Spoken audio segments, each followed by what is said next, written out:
Hello മക്കളെ, എന്തൊക്കെയാണ് വിശേഷങ്ങൾ? എല്ലാവർക്കും സുഖല്ലേ? നിങ്ങളുടെ സ്വന്തം റൈസാണ്. എടാ, ഞാൻ വന്നിട്ടുള്ളത് പ്രധാനമായിട്ടും ഒരുപാട് കുട്ടികളുടെ സംശയം ക്ലിയർ ചെയ്യാൻ വേണ്ടിയിട്ടാണ്. അതായത് നമുക്കറിയാം, നമ്മുടെ NMMS പ്രധാനമായിട്ടും രണ്ട് വിഷയങ്ങളാണ് നമുക്ക് പഠിക്കാനുള്ളത്. ഒന്ന് മാറ്റ്, രണ്ടാമത്തെ സാറ്റ്. മാറ്റ് എന്ന് പറഞ്ഞാൽ മെന്റൽ എബിലിറ്റി ടെസ്റ്റ്, രണ്ടാമത്തെ സാറ്റ് എന്ന് പറഞ്ഞാൽ സ്കോളാസ്റ്റിക് ആപ്റ്റിറ്റ്യൂഡ് ടെസ്റ്റ് എന്ന് പറയുന്ന മറ്റൊരു വിഷയം അല്ലേ. ഇതിൽ മാറ്റ് എന്ന് പറഞ്ഞാൽ പൊതുവെ നമ്മൾ മനസ്സിലാക്കണം, അതിൽ എന്താണ്, റീസണിങ് മോഡൽ ചോദ്യങ്ങളാണ് ഉണ്ടാകുക. അത് പല കുട്ടികൾക്കും അറിയാം അല്ലേ. റീസണിങ് മോഡൽ ചോദ്യങ്ങളാണ് ഉണ്ടാവുക എന്നറിയാം, പക്ഷേ എങ്ങനെയാണ് ചോദ്യങ്ങൾ വരിക എന്നുള്ളതൊന്നും പല ആൾക്കാർക്കും അറിയില്ല. അതൊക്കെ നമ്മൾ വഴിയെ പഠിക്കും. പക്ഷേ സാറ്റാണ് പിന്നെ അവർക്ക് കുറച്ച് പരിചയമുള്ള സാധനം. ഈ സാറ്റിൽ എന്തൊക്കെയാണ് പഠിക്കാനുള്ളത് എന്നാണ് പല കുട്ടികളും ചോദിക്കുന്നത്. അതായത് സ്കോളാസ്റ്റിക് ആപ്റ്റിറ്റ്യൂഡ് ടെസ്റ്റ് എന്ന് പറയുന്ന സാറ്റ് സെക്ഷനിൽ നമുക്ക് എന്തൊക്കെ പഠിക്കാനുണ്ടാകും, അതാണ് നമ്മൾ എന്ത് ചെയ്യാൻ പോകുന്നത്, ഈ ഒരു വീഡിയോയിലൂടെ ഡിസ്കസ് ചെയ്യാൻ പോകുന്നത്. റെഡിയാണല്ലോ? അപ്പോൾ നമുക്കൊന്ന് പരിചയപ്പെട്ടാലോ. സാറ്റ് അതായത് സ്കോളാസ്റ്റിക് ആപ്റ്റിറ്റ്യൂഡ് ടെസ്റ്റ്. അതിൽ നമുക്ക് ബേസിക് സയൻസ് സെക്ഷനിൽ വരുന്നത് ബയോളജി ഉണ്ട്, ഫിസിക്സ് ഉണ്ട്, അതുപോലെ തന്നെ കെമിസ്ട്രി ഉണ്ട്. അതിലുള്ള ടോപ്പിക് ഒക്കെ ഇവിടെ കൊടുത്തിട്ടുണ്ട്. സാറ് പെട്ടെന്ന് മനസ്സിലാക്കി പെട്ടെന്ന് അങ്ങ് പറഞ്ഞു പോവാം കേട്ടോ. എന്തൊക്കെയാണ്? ബയോളജിയിൽ അഗ്രികൾച്ചർ, അതായത് കൃഷിയുമായി ബന്ധപ്പെട്ട ചോദ്യങ്ങൾ നിങ്ങൾക്ക് വരാം.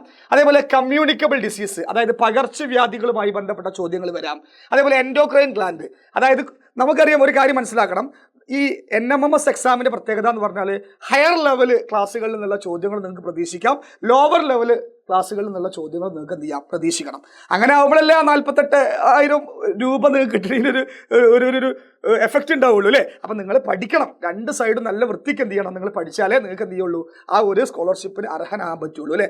അപ്പോൾ എൻഡോക്രൈൻ ഗ്ലാൻഡ് എന്ന് പറഞ്ഞാൽ പൊതുവേ നമ്മൾ പഠിക്കുന്നത് വലിയ ക്ലാസ്സിലാണ് അല്ലേ. അന്തസ്രാവി ഗ്രന്ഥികൾ നമ്മുടെ ശരീരത്തിലുള്ള, അതിൽ നിന്നൊക്കെ ചോദ്യം വരും. അതേപോലെ പ്ലാൻ മൂവ്മെന്റ്സ്, പ്ലാന്റ്സിന്റെ ഓരോ ടൈപ്പ് മൂവ്മെന്റ്സ് ഉണ്ട്, അതിനെക്കുറിച്ച് നമ്മൾ എന്ത് ചെയ്യണം, പഠിച്ചിരിക്കണം. പിന്നെ എവല്യൂഷൻ അല്ലേ, ഓരോ മനുഷ്യർക്ക് ഉണ്ടായ എവല്യൂഷൻ, പരിണാമത്തെ കുറിച്ചുള്ള ചോദ്യങ്ങളും അല്ലേ, ചെറിയ ചെറിയ മാർക്കിന് എന്ത് ചെയ്യാം, ചിലപ്പോൾ 1-2 ചോദ്യങ്ങളൊക്കെ വരുള്ളൂ.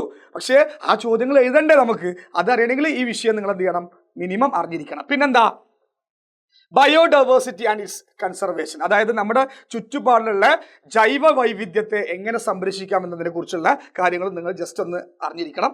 അതേപോലെ സെല്ല് അല്ലേ, ഒരു മനുഷ്യന്റെ ജീവധർമ്മപരവുമായിട്ടുള്ള അടിസ്ഥാന ഘടകമാണ് എന്ത്, ഫംഗ്ഷനും സ്ട്രക്ചറും നമുക്ക് പ്രൊവൈഡ് ചെയ്യുന്ന ആളാണ് സെല്ല്. സെല്ലിൻ്റെ ഉള്ളിലുള്ള ഒരുപാട് ആൾക്കാർ, സെൽ മെമ്പേഴ്സിനെ കുറിച്ചൊക്കെ നമ്മൾ ചെറിയ ക്ലാസ്സിൽ പഠിച്ചിട്ടുണ്ട്, അല്ലെങ്കിൽ നിങ്ങൾ ഓൾറെഡി 8ാം ക്ലാസ്സിൽ പഠിച്ചുകൊണ്ടിരിക്കുകയാണ്. അപ്പോൾ അതിൽ നിന്ന് ചോദ്യങ്ങൾ പ്രതീക്ഷിക്കാം. പിന്നെ മൈക്രോ ഓർഗാനിസംസ്, നമ്മളെ ചുറ്റുപാടിലുള്ള സൂക്ഷ്മജീവികൾ, അതുപോലെ നമുക്ക് അസുഖം ഉണ്ടാക്കുന്ന സൂക്ഷ്മജീവികൾ, ഇതിനെക്കുറിച്ചൊക്കെ നിങ്ങൾ എന്ത് ചെയ്യണം, പഠിച്ചു വെക്കണം കേട്ടോ.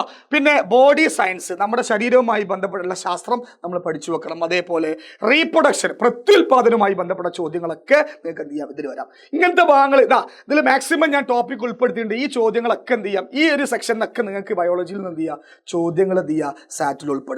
പിന്നെ ഫിസിക്സിലേക്ക് വരികയാണെങ്കിൽ ലൈറ്റിനെ കുറിച്ചുള്ള ചോദ്യങ്ങൾ വരാം, ഹീറ്റ് അല്ലെ, താപത്തെ കുറിച്ച് വരാം, ഇലക്ട്രിസിറ്റി കറണ്ടിനെ കുറിച്ച് വരാം, പ്രഷർ ആൻഡ് ത്രസ്റ്റ് അല്ലെ, അതായത് മർദ്ദവും വ്യാപക മർദ്ദവും അല്ലെ, ഇതിനെക്കുറിച്ച് നമുക്ക് വരാം. പിന്നെ വേവ് മോഷൻ ആൻഡ് സൗണ്ട് അല്ലെ, തരംഗ ചലനവും ശബ്ദത്തെക്കുറിച്ചൊക്കെ എന്ത് ചെയ്യാൻ നിങ്ങൾക്ക് വരാം. ഇതൊക്കെ നിങ്ങൾ 8ാം ക്ലാസ്സിലും 9ാം ക്ലാസ്സിലും 10ാം ക്ലാസ്സിലൊക്കെ ആയിട്ട് എന്ത് പഠിക്കുന്ന സാധനമാണ്. 8ാം ക്ലാസ്സിൽ നിങ്ങൾ ഇപ്പോൾ 8ാം ക്ലാസ്സിൽ എത്തിയിട്ടുണ്ടെങ്കിലും അതിൽ നിന്ന് 9ാം ക്ലാസ്സിലത്തെ ചോദ്യങ്ങളും 10ാം ക്ലാസ്സിലെ ചോദ്യങ്ങളൊക്കെ ചെറിയ അളവിൽ നിങ്ങൾക്ക് എന്ത് ചെയ്യാൻ ചോദിക്കാം. 7ാം ക്ലാസ്സിൻ്റെ ചോദ്യങ്ങളൊക്കെ 5ാം ക്ലാസ് ചോദ്യങ്ങളൊക്കെ നിർബന്ധമായിട്ട് നിങ്ങൾക്ക് പ്രതീക്ഷിക്കാം. ഓക്കെ അല്ലേ. പിന്നെ അതുപോലെ തന്നെ മാഗ്നറ്റിസം, അതായത് കാന്തവുമായി ബന്ധപ്പെട്ട ചോദ്യങ്ങൾ നിങ്ങൾക്ക് ആ ടോപ്പിക് ഈ ഒരു ഫിസിക്സിൽ നമുക്ക് ചോദ്യങ്ങൾ പ്രതീക്ഷിക്കാം. അതേപോലെ മോഷൻ അതായത് ചലനവുമായി ബന്ധപ്പെട്ടുള്ള ചാപ്റ്റർ നിങ്ങൾ ഓൾറെഡി 8ാം ക്ലാസ്സിൽ പഠിക്കാൻ പോവുകയാണ്. പിന്നെ ഫോഴ്സ് ബലവുമായി ബന്ധപ്പെട്ട ചോദ്യങ്ങൾ എന്ത് ചെയ്യാം, ചോദിക്കാം. ഓക്കെ. പിന്നെ അതുപോലെ തന്നെ സോഴ്സ് ഓഫ് എനർജി അല്ലെ, നമുക്കറിയാം എനർജിയുടെ സോഴ്സ് അല്ലെ, അതായത് ഊർജ ഉറവിടം അല്ലെ, ഓരോന്നിൻ്റെ ഓരോ ഡിവൈസുകളാണ് നമ്മൾ പഠിക്കുന്നത്. ആ ഡിവൈസുകളൊക്കെ എന്തൊക്കെയാണ് അവിടുന്ന് കിട്ടുന്ന ഊർജ്ജം എന്നുള്ള കാര്യങ്ങളൊക്കെ അടങ്ങിയിട്ടുള്ള ഒരുപാട് ചോദ്യങ്ങൾ എന്ത് ചെയ്യാം, ഈ ഫിസിക്സിന്റെ ഭാഗത്ത് നിന്ന് ചോദിക്കാം. അപ്പം ബയോളജിയിലുള്ള ടോപ്പിക്കും പറഞ്ഞു, ഫിസിക്സിലെ ടോപ്പിക്കും നമ്മൾ സാറ്റിൽ വരുന്നത് കാര്യങ്ങളെ നമ്മൾ ഡിസ്കസ് ചെയ്തു. പിന്നെ അതുപോലെ കെമിസ്ട്രിയിൽ വരികയാണെങ്കിൽ കെമിസ്ട്രിയിൽ സ്ട്രക്ചർ ഓഫ് ആൻഡ് ആറ്റത്തിന്റെ ഘടന, പിന്നെ മെറ്റൽ ആൻഡ് നോൺ മെറ്റൽ, അതായത് ലോഹങ്ങളും അലോഹങ്ങളെ കുറിച്ചും ചെയ്യാം, ചോദിക്കാം. അതേപോലെ റോക്ക് ആൻഡ് മിനറൽസ്, പിന്നെ എലമെന്റ്സ് ആൻഡ് കമ്പോണൻസ്, അതായത് ഓരോ മൂലകങ്ങൾ. പിന്നെ ഫ്യൂവൽസ്, അതായത് ഫ്യൂവൽസ് പറഞ്ഞാൽ നമ്മളെ എണ്ണ അല്ലേ, അതായത് പെട്രോൾ ഡീസൽ ഒക്കെ പറഞ്ഞ സാധനങ്ങൾ അല്ലേ. പിന്നെ കാർബൺ കമ്പോണൻസ്, അതേപോലെ എയർ ആൻഡ് വാട്ടർ, അതായത് വായുവും വെള്ളവും ഒക്കെ, അതിനെക്കുറിച്ചുള്ള ചോദ്യങ്ങളൊക്കെ നമുക്ക് എന്ത് ചെയ്യാം, MCQ ആയിട്ട് ചോദിക്കട്ട, അതായത് മൾട്ടിപ്പിൾ ചോയ്സ് ക്വസ്റ്റ്യൻസ് ആയിട്ടാണ് ചോദിക്കുക. പിന്നെ അതുപോലെ തന്നെ chemical changes and physical changes അല്ലെ, നമ്മുടെ ബോഡിയിലുള്ള കെമിക്കൽ ചേഞ്ചസ്, അതുപോലെ നമ്മുടെ ശരീരത്തിന് പുറത്ത് നടക്കുന്ന എന്താ ഫിസിക്കൽ ചേഞ്ചസ്, ഇതിനെ കുറിച്ചൊക്കെ നിങ്ങൾക്ക് എന്ത് ചെയ്യാം, ചോദ്യങ്ങൾ ചോദിക്കാം. ക്ലിയർ അല്ലേ, സംശയമില്ലല്ലോ. പിന്നെ അതുപോലെ തന്നെ ഇലക്ട്രോ കെമിസ്ട്രി, അതേപോലെ മോൾ കൺസെപ്റ്റ്, ഇതൊക്കെ ചെറിയ ഹൈ ലെവലിൽ വരുന്ന ടോപ്പിക്കാണ്. അതൊക്കെ വലിയ ക്ലാസ്സിൽ പഠിക്കുന്ന, പക്ഷേ അതിനെക്കുറിച്ചുള്ള ചെറിയൊരു ധാരണ ഉണ്ടായിരിക്കണം അല്ലേ. ഇതൊക്കെ നമ്മുടെ ആപ്പിൽ എന്ത് ചെയ്യും, വളരെ വിശദമായിട്ട് നമ്മൾ എന്ത് ചെയ്യും, കൊടുക്കും കേട്ടോ. ഓക്കെ. പിന്നെ അതുപോലെ തന്നെ chemistry in every day life, നമ്മുടെ നിത്യജീവിതത്തിൽ കെമിസ്ട്രിയുടെ ഉപയോഗങ്ങൾ എന്തൊക്കെയാണെന്നുള്ള കാര്യങ്ങളൊക്കെ നമ്മൾ എന്ത് ചെയ്യും, കെമിസ്ട്രി എന്ന് പറയുന്ന ആ ടോപ്പിക്കിൽ നമ്മൾ പഠിക്കും. ഇതൊക്കെ സാറ്റിലുള്ള കേട്ടോ. അപ്പോൾ സാറ്റിലുള്ള സാറ്റിൽ നിന്ന് ബയോളജിയിൽ നിന്ന് വരുന്ന ചോദ്യങ്ങൾ പറഞ്ഞു, ഫിസിക്സിൽ നിന്ന് വരുന്ന ചോദ്യങ്ങൾ പറഞ്ഞു, കെമിസ്ട്രിയിൽ നിന്ന് വരുന്ന ചോദ്യങ്ങൾ പറഞ്ഞു. അതേപോലെ സാറ്റിൽ വരുന്ന മറ്റൊരു സാധനമാണ് എന്ത്, സോഷ്യൽ സയൻസ് ആൻഡ് ജോഗ്രഫി അല്ലേ.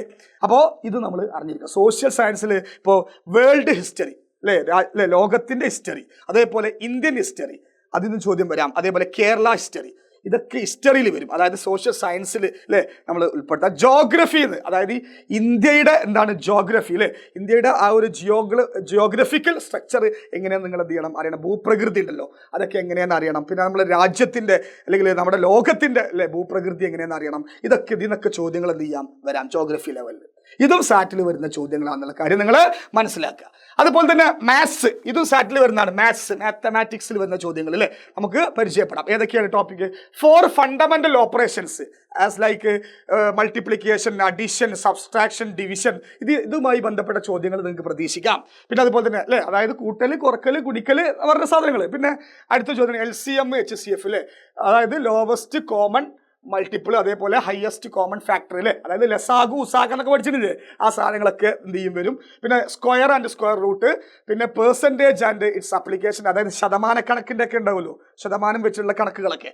പിന്നെ അതുപോലെ തന്നെ പ്രോഫിറ്റ് ആൻഡ് ലോസ്, അതായത് ലാഭവും നഷ്ടവും, ചില ചോദ്യങ്ങളൊക്കെ ഉണ്ട് അല്ലേ, ലാഭവും നഷ്ടവും, എത്ര ലാഭം കിട്ടും, എത്ര നഷ്ടം ഉണ്ടാവും എന്നൊക്കെ പറഞ്ഞ ചോദ്യങ്ങളൊക്കെ വരാറുണ്ട്. അങ്ങനത്തെ ചോദ്യങ്ങൾ വരാം. പിന്നെ simple interest and compound interest, അതായത് കൂട്ടുപലിശ, പലിശ, അതൊക്കെ നമുക്ക് എന്ത് ചെയ്യാം, ബാങ്കുമായി ബന്ധപ്പെട്ട ചോദ്യങ്ങളാണ്.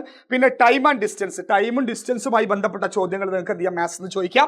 പിന്നെ ജോമെട്രിക്കൽ, അതായത് ട്രയാങ്കിള്, റെക്റ്റാങ്കിള്, ക്യൂബ്, സ്ക്വയർ, അതുമായി ബന്ധപ്പെട്ട ചോദ്യങ്ങൾ അല്ലേ.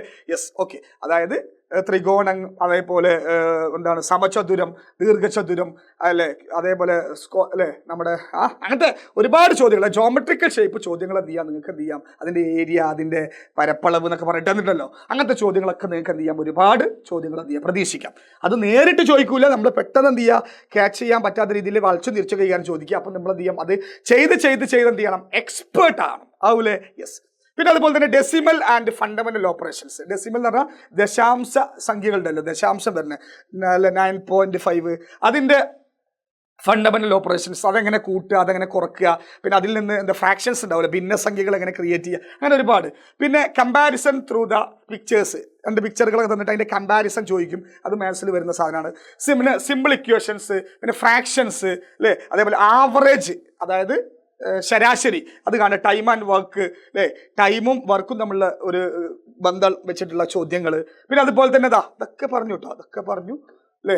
പിന്നെ പെരിമീറ്റർ ആൻഡ് വോളിയം, പിന്നെ റേഷ്യോ ആൻഡ് പ്രപ്പോർഷൻസ്, ഇതിനൊക്കെ ചോദ്യങ്ങൾ നിങ്ങൾക്ക് എന്ത് ചെയ്യാം, പ്രതീക്ഷിക്കാം. അപ്പം ഇത്രയും കാര്യങ്ങളാണ് നമ്മുടെ സാറ്റ്, അതായത് സ്കോളാസ്റ്റിക് ആപ്റ്റിറ്റ്യൂഡ് ടെസ്റ്റ് എന്ന് പറയുന്ന ടോപ്പിക്കിൽ നിന്ന് എന്ത് ചെയ്യുക, നിങ്ങൾക്ക് വരാനുള്ള സാധ്യത. പിന്നെ ഇതെല്ലാം കൂടി ചേർത്തിട്ട് ഇങ്ങോട്ട് ഇതിന്ന് ബയോളജി, ഫിസിക്സ്, കെമിസ്ട്രി, സോഷ്യൽ, ഇതെല്ലാം കൂടി ചേർന്നിട്ട് എത്ര ചോദ്യം വരിക, 90 ചോദ്യമാണ് വരിക കേട്ടോ. 90 ചോദ്യം. അപ്പോൾ ഓരോന്നിനും 35 മാർക്കാണ് അല്ലേ. ബേസിക് സയൻസ്, അതായത് ബയോളജി, ഫിസിക്സ്, അതേപോലെ കെമിസ്ട്രി അല്ലേ, ഇതിന് 3 കൂടി ചേർത്തിട്ടാണ് ഈ സോഷ്യൽ സയൻസ്, ജോഗ്രഫി, ഇതെല്ലാം കൂടി ചേർത്തിട്ടാണ്, മാത്തമാറ്റിക്സ് അടക്കം ചേർത്തിട്ടാണ് നമുക്ക് എത്ര ചോദ്യം വരിക, യെസ് അല്ലേ, എത്ര ചോദ്യം, 90 ചോദ്യം നിങ്ങൾക്ക് വരിക കേട്ടോ. ഓക്കെ, ഇതെല്ലാം കൂടി ചേർത്ത് സാറ്റിൽ ടോട്ടൽ എത്ര, 90 MCQs ഉണ്ടാവും. ക്ലിയർ അല്ലേ. അതേപോലെ മാറ്റിലും 90 MCQs ഉണ്ടാവുക. അപ്പോൾ ഏതൊക്കെ ടോപ്പിക്കാണ് ക്ലിയർ ആയല്ലോ. സാറ്റിൽ വരുന്നത് അല്ലേ, ബയോളജിയിൽ നിന്ന് വരുന്ന ടോപ്പിക്ക് ഞാൻ പറഞ്ഞു, ഫിസിക്സ് എന്ന് വരുന്ന ടോപ്പിക്ക് പറഞ്ഞു, കെമിസ്ട്രി, ഇത് 3 കൂടി ചേർത്തിട്ട് നമുക്ക് ബേസിക് സയൻസ് എന്ന് പറയാം.